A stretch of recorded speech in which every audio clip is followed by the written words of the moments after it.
صحابہ کرام سے محبت کرنا ہمارے ایمان کا حصہ ہے، بلکہ عین ایمان ہے۔ اور جو شخص صحابہ کرام سے بغض رکھتا ہے وہ اپنے آپ کو مومن نہیں کہلا سکتا۔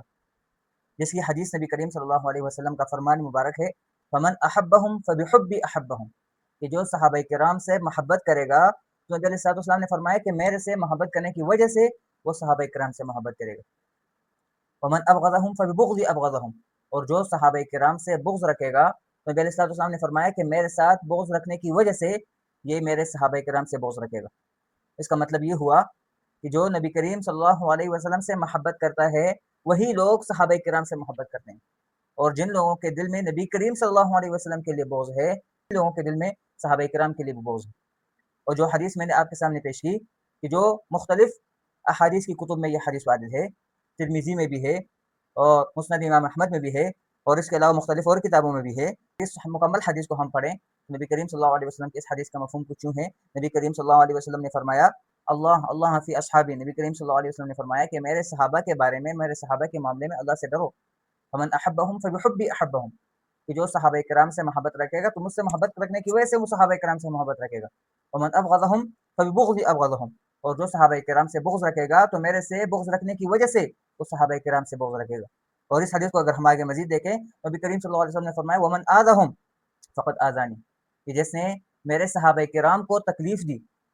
جس نے میرے صحابہ کرام کو اذیت پہنچائی، تحقیق اس نے مجھے اذیت پہنچائی۔ اور فرمایا ومن آذنی فقد آذ اللہ، کہ جس نے مجھے تکلیف دی، جس نے مجھے اذیت پہنچائی، اس نے اللہ تبارک و تعالیٰ کو اذیت پہنچائی۔ ومن آذ اللہ فیوشک ان یأخذہ، اور جو اللہ تبارک و تعالیٰ کو اذیت دے گا، جو اللہ تبارک و تعالیٰ کو تکلیف پہنچائے گا، جہنم میں داخل ہوگا۔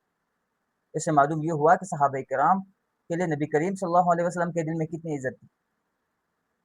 آج کل لوگ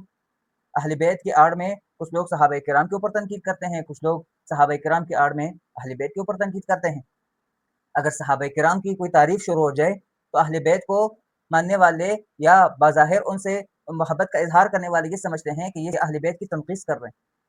اور اگر کوئی اہل بیت کی محبت کی باتیں شروع کر دیتا ہے تو جو لوگ صحابہ کرام سے محبت کے دعوے کرتے ہیں وہ یہ سمجھنے لگ جاتے ہیں کہ یہ صحابہ کرام کی تنقید کر رہے ہیں، حالانکہ یہ انتہائی بیوقوفانہ بات ہے۔ اور صحابہ کرام تو وہ ہیں کہ جن کے بارے میں اللہ تبارک و تعالیٰ نے مختلف آیات نازل فرمائی، کبھی ان کو اولئک هم الراشدون، کبھی اولئک هم المفلحون، کبھی اولئک هم المؤمنون حقا، اور نبی کریم صلی اللہ علیہ وسلم نے ان کے بارے میں فرمایا الصحابۃ کلھم عدول۔ اس طرح کی مختلف آیات کریمہ، مختلف احادیث جن کے اندر صحابہ کرام کی تعریفیں بیان ہوئی ہیں، ہم ان صحابہ کرام کو آج ٹارگٹ بناتے ہیں، حالانکہ پہلے نبی کریم صلی اللہ علیہ وسلم نے فرما دیا لا تتخذوهم من بعد غرضا، کہ میرے بعد میرے صحابہ کرام کو نشانہ مت بنانا، کیونکہ نبی کریم صلی اللہ علیہ وسلم کو معلوم تھا کہ میرے جانے کے بعد یہ لوگ میرے صحابہ کرام کو ٹارگٹ بنائیں گے، ان کو ہدف بنائیں گے، ان کو نشانہ بنائیں گے، تو پہلے نبی کریم صلی اللہ علیہ وسلم نے اس دروازے کو بند کر دیا۔ ہمیں چاہیے ہمارے دل میں صحابہ کرام کے لیے بھی محبت ہو، ہمارے دل میں اہل بیت کے لیے بھی محبت ہو، کیونکہ انہی کی وجہ سے یہی لوگ واسطہ بنے ہیں ہم تک دین پہنچنے میں، ہم تک جو دین پہنچا ہے ان کے اندر واسطہ وہ صحابہ کرام اور اہل بیت ہیں۔